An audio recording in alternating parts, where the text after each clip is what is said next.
I had two brothers, Bill Andrews, which was born in 1937, and he worked for Arkansas Western Gas for many, many years.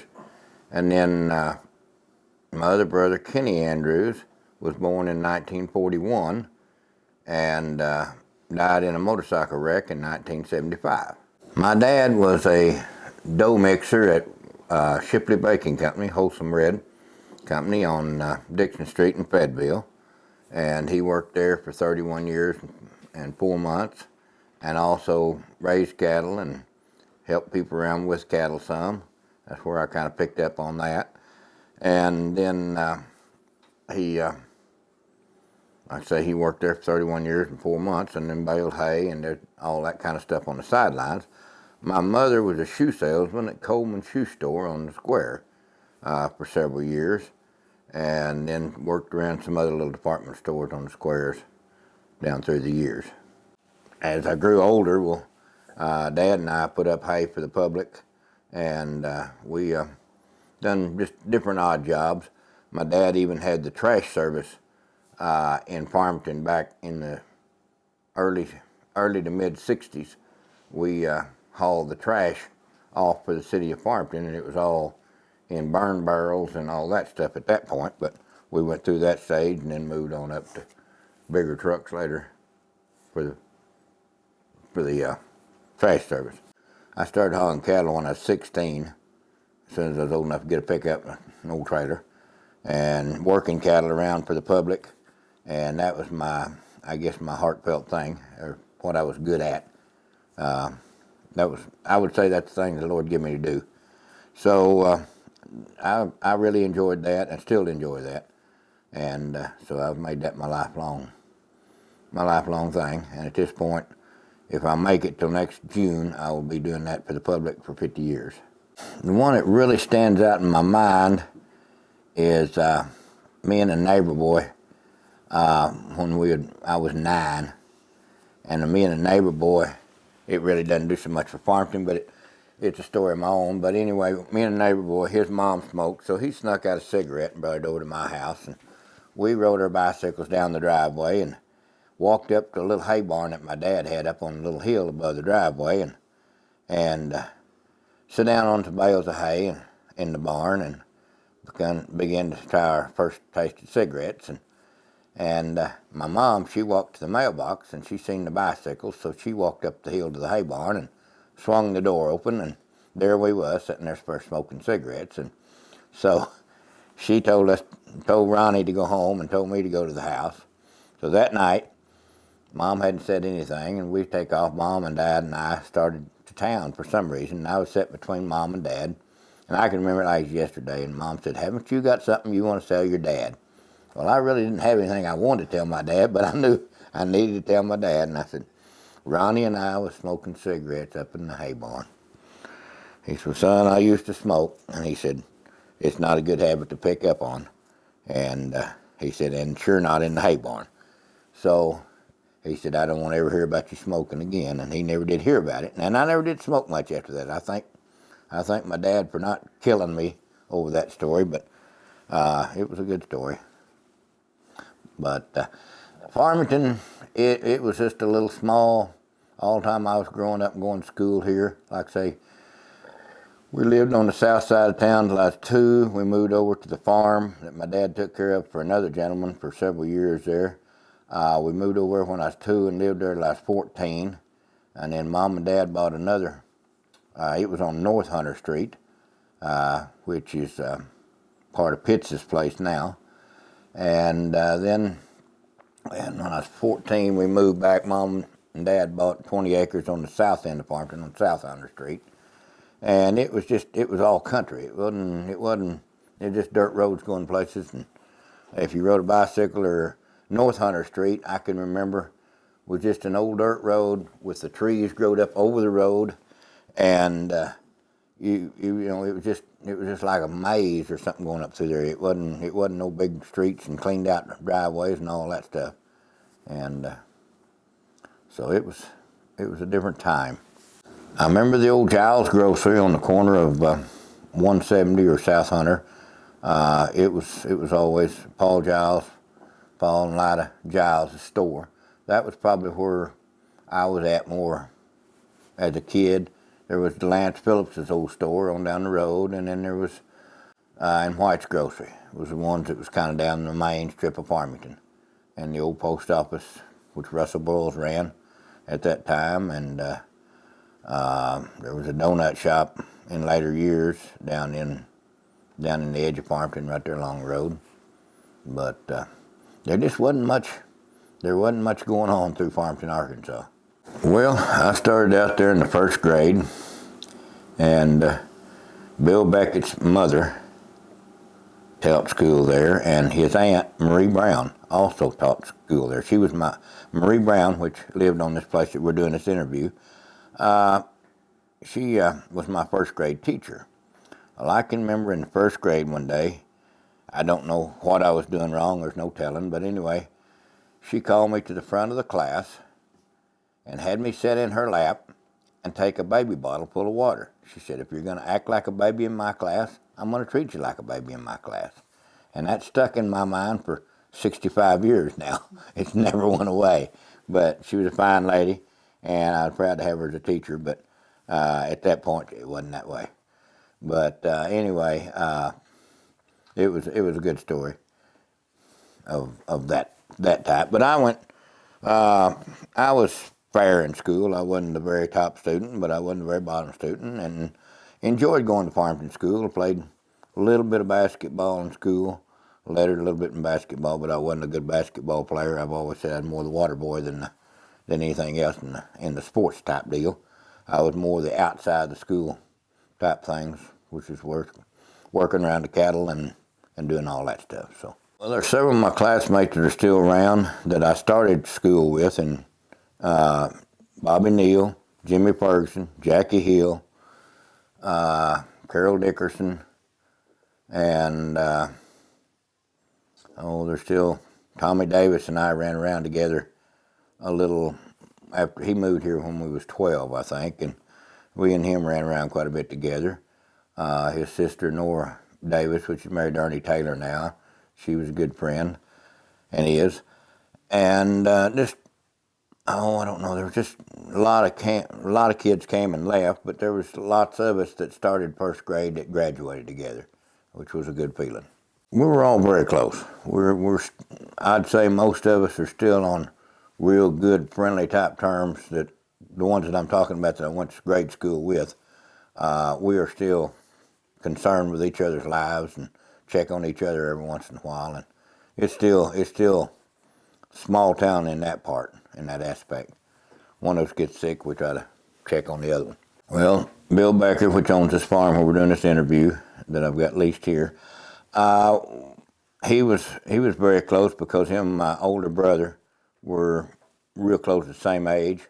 Donald Williams was a little older than me in that aspect. There was Roland Davis, which ran the old Davis Grocery, which was Tommy Davis and Nora Davis's dad, and Coach Davis here at Farmington, his dad. They pretty well took care of me, and we, and vice versa. My parents took care of them, and it was all kind of one family took care of the other family's kids as much as the real parents did at that time. Well, he started the fire department in the city of Farmington. I don't remember what year that would have been, but he was one of the ones that got the Farmington Fire Department started here in Farmington, and he also worked for Arkansas Western Gas for like 41 years, I think. So he was pretty true to the city, and he moved out. They moved out here, and somewhere in the 60s, they moved from Fayetteville out here, and lived out here till he moved out to the lake finally, and before he passed away.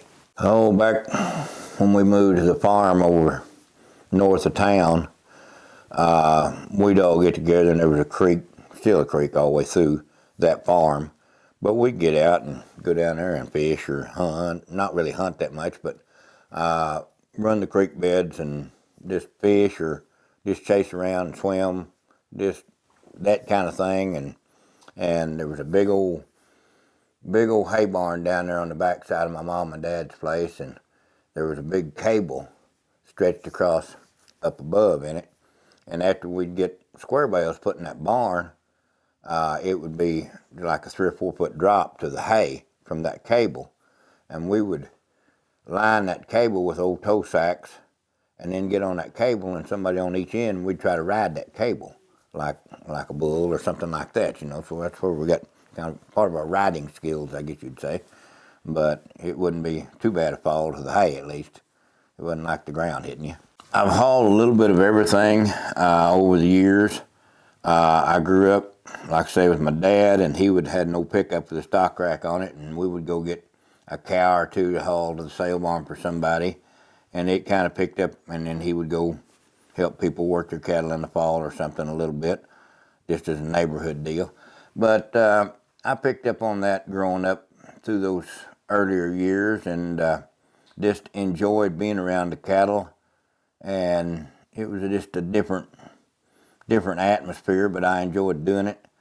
And I just, like I said, I just kept it in my blood, I guess, all my lifetime so far. The hauling business varies to a lot of things, but the hauling business is not everything that you got to be able to do. I mean, it's not just get in the truck and back up to a load and shoot and somebody runs the cattle in. There's working the cattle, there's gathering cattle, there is the cowboy type deal of having to go rough it and gather cattle up, which I've been through, and the feed bucket goes a lot further than the horseback deal does anymore. And most people don't have the cattle that we grew up with, but we've got a wilder breed of cattle today than we had back in the 50s, because it was just old Herefords and Black Angus and stuff then, and we've got them. The cattle are so geared up now that if it's something a little bit different, and the worst part now is a lot of the people that's got cattle work in town. Well, the cattle never see a person on foot. They see a piece of equipment come out there, put out a bale of hay for them, and drive off. And you step out of that piece of equipment, and the cattle don't know what you are. They haven't been around a person on foot. And that's a sad part of the story now, is because people are so tied up with it, they don't know. You know, like Bill Clower and Bill Beckett both. When I was working cattle for both of them at different times in my life, I've told them both, watch their head, because their butt's going to follow it. You know, you got to learn to watch that cow's head. It's just like a cutting horse in a cutting horse show. That's the way that horse knows where that cow's fixing to go. They're watching their head. They're not watching their tail, because if they're watching their tail, the cow's done be gone before they get there. So that's kind of the way it is on working cattle for people and all that stuff. And it's just a different experience every day. You never know what's going to happen the next morning when you get up. Who's going to call you and say, I've got 1 cow up, or I've got 100 cows up, you know. Back in the, I guess it would have been the early 80s. I can't remember exact dates. But a gentleman named Ben Hunt, which run the Costa Tacos, had traded for some cattle at Kingston, Arkansas. And they were supposed to get them up, and Shiner Bohannon and I were going to go get them with 2 big gooseneck trailers. Well, they called one time, and me and Shiner takes off to Kingston, Arkansas, which is a 50-mile trip. And we get over there, the cattle had tore out all but one, and we got 1 head. Okay, it's pretty hard to split a haul bill on 1 head, but anyway, we made another trip over there. It was the same deal. They busted out, just no rotten pin, and so we made another trip over there, and finally, Ben said, don't you have a tranquilizer gun and that kind of stuff to get wild cattle with? And I said, yeah. Can you get those cattle? I said, yes, sir, I can get them. So I spent several Sundays over there darting cattle, and so we went to, like I say, I'd met some boys that owned the ranch, and we would drive down along an old canebrake along the river, and I would dart one, and we would put a rope on it and drag it up in my trailer with their old pickup. And we got like 5 the first day, and It was like every Sunday I was back over there either with a horse or something. And we finally got them all, but one old bull that was called, they called him El Diablo because he was black, white face, had real sharp horns, and black rings around both eyes. And he just disappeared for about 30 days. And then they called me one Sunday morning and said, El Diablo is back on the farm. And I called, at that point you could call and have 5 cowboys go with you, and at a different time, everybody was a little more limber. And so I called a good friend of mine, and we took off with over there and ended up roping El Diablo and getting him loaded in a trailer and made it with him. But this story also prevails down to the same story of when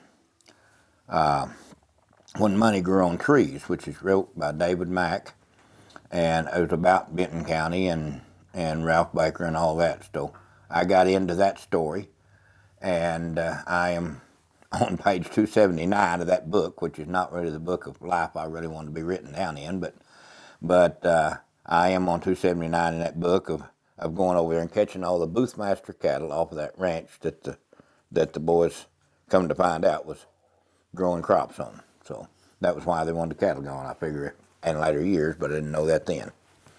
Yeah, I can remember like South Winds and the big baseball field we have now.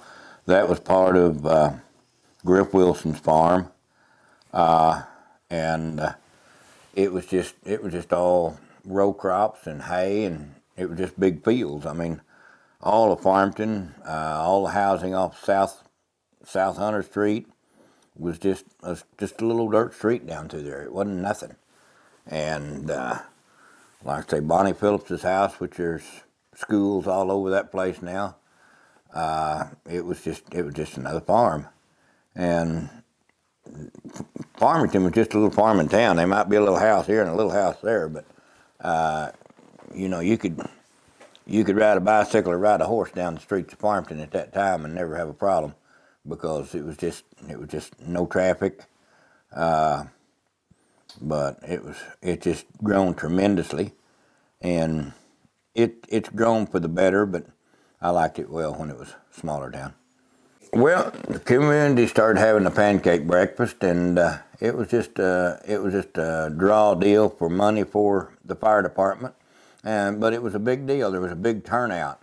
I'm sure they're not the turnout that there is today because there wasn't that many people to come to it, but it was still a neighborhood type thing where a neighbor could meet a neighbor and say, "Hi, how are you doing today?" And back in those kind of days, it was that way. And nowadays, you might know a few of the people around town, but you don't know near all your neighbors.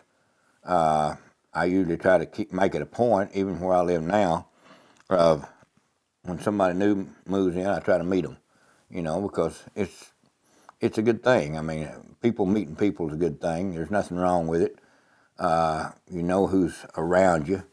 Where I live right now, I moved over there in 2000, and every neighbor I've got is a new neighbor because there's nobody that's still there that was there when I moved there. That's what I keep telling people. I keep a collection of things that I've collected up, and I trade in a lot of different equipment nowadays and all that kind of stuff.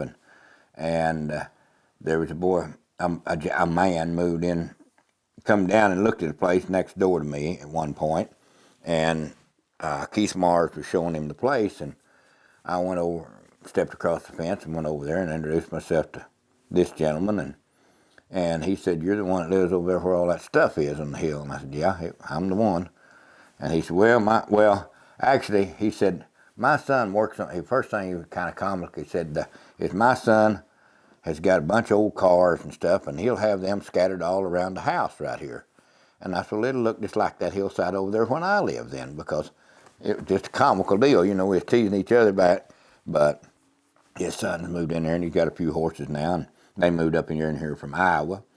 Got a neighbor right down the corner that comes over and helps me some. He moved here, retired fireman from Wisconsin, and he comes over and helps me work some, and a real fine gentleman. And I am very fortunate to have a good set of neighbors where I'm at. Farmington's still got a good reputation of a place for a school. We've got good school systems now. I raised two boys in this area, and with my first marriage. Then I raised two girls from my second marriage. They went through the Farmington school system, and then on my third marriage, I had a boy and a girl that graduated from Farmington. And so it's been a very good community for me and my families, and I'm proud to be a part of this community, and hope to remain a part of this community. It's just there's some things you see that you don't like, but it's a good neighborhood type community. The only thing you'll see sometime will be somebody that moves out here, wanting to get out of the city. But if your cow gets out in their yard, they're not a happy camper. You know, they want to come to the country, but they don't want to be country people. But that is usually worked out also. I mean, it's just a lack of not understanding what the country's made for and how it develops. And anytime you think that your animal's not going to get out on somebody else, it don't matter if it's a dog or a cat or a cow or a bull or a horse, they're going to get out sometime. And a gate's going to get left open or something's going to happen. But the farming part of this country is dwindling away somewhat. We've still got some big farmers. Bob Spears is still into the country part of it, and the cattle and they do a lot of cropping, and then there's lots of young boys coming on in this community that are good cattle people. Chris Webb right here in Farmington is a good example of that. His dad was raised right here, and Chris has been raised right here, and he's raised his family here, and he's doing a good job with the farming end of it. Randy Laney's a good example of all that. Chris and Randy are kind of in together, and there's still an opportunity for farming out in this country. It's just there's not as much of it because of all the houses splitting up the farms, and it's pretty hard to run a cow on $20,000 an acre land. It just don't fly very good. So, but like myself, I own 6.7 acres where I live, but I lease probably 150 acres other places to either run cattle or bale hay or that type of stuff on. So there's a lot more opportunity to that than there is trying to own it. Like I say, Farmington is still a very good school system. Farmington's a very good town. It's growing faster than, I don't know how it keeps up. I really don't know how the city keeps up with itself, because it is growing so fast with all the people moving into it. It's one of the faster growing communities. From what I understand, it's one of the faster growing communities that there is around. And we gain, I don't remember, I've heard different stories, but like 250, 300 people, houses, every little bit we'll gain that many more houses in this area. So it's gonna have to explore a lot more school. We've done a lot. When I graduated, we graduated 32 people out of my class. That was in 1970. Now that wouldn't even scratch the surface. I don't know how many kids graduate from here, but just back in the 90s when my kids grew up, the last kids grew up, it just explodes, you know. I mean, it messes with your mind trying to figure out how this little town is growing, how it's ever going to keep up. We don't have all the streets we need in this town. I know that, but they're doing all they can. But it's going to have, you know, I've said different times, if something happened right in the junction of Farmington School Zone, right there at the four-way crossing, you'd have to drive 10 miles to get out of it and back around to the same spot, you know. I mean, you know, and it's just a different world than it was. Of course, it is everywhere than it was in the 70s. But it's still a good community. Like I say, we still have the pancake breakfast at Farmington. We still have one at Weddington. I love to go to them, those kind of things. I attend the White Rock Church on West 16. Been a member of it for 30-some years now. And we have turned around and started building more and doing more on our church here lately, and just got a new roof put on it and doing some things in the fellowship hall. We had a chili supper and pie supper there, pie auction there last night, and Lance Lee, which is a member of this community here in Farmington, he comes and auctions off the pies, and I do the passing out and all that, and we have a big time. And there's still several good sale barns in the community around northwest Arkansas, around this area. Lots of good backers in this country. The Williams from Williams Tractor has been awful good to this community, and awful good to Donald Williams has been awful good. Bill Beckett, which I lease his place here, he has been a super person to be around. Grew up with him. He actually, like I say, grew up with my brother, and we've became very good friends and traders, and we pick at each other all the time. But he's a good man. My favorite thing about Farmington is it's still a lot of the older class people that lives here, and it's the Bill Beckett's, the Roy Hummels, the Don Williamses, those kind of people that was also raised here. And a lot of the older generation are leaving, but it's just a real good community. If somebody gets down and needs something, all they got to do is pick up a telephone and call somebody, and somebody will be there to help them. It's just a real good community. As far as that goes, we've got several good churches, a good school. It's just kind of a town that a person could come to and be proud of being there.